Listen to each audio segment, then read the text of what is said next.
Le nombre de morts du Covid-19 aux États-Unis dépasse Hiroshima et Nagasaki.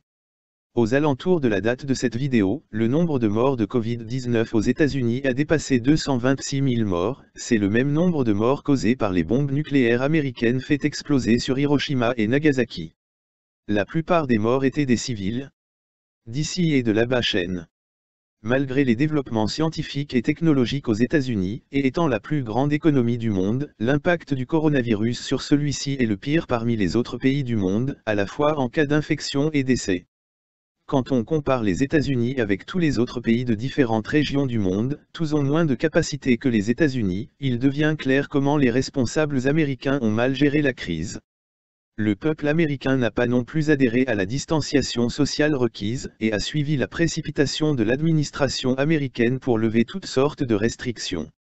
Ce nombre de victimes est fortement attribué aux décisions du président américain Trump.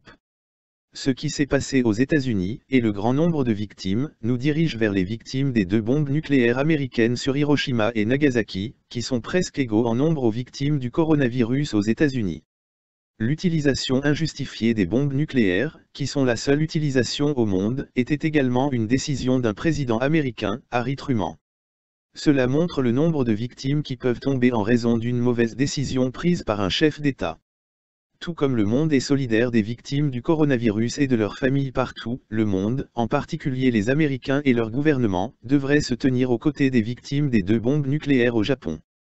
Les victimes des bombardements sont pour la plupart des civils.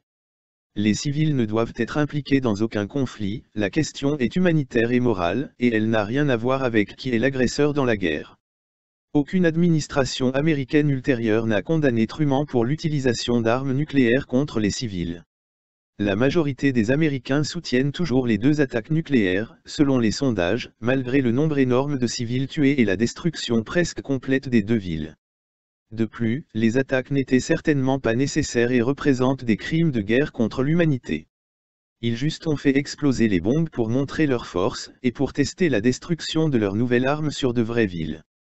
Attendez plus de vidéos de cette chaîne. D'ici et de là-bas chaîne.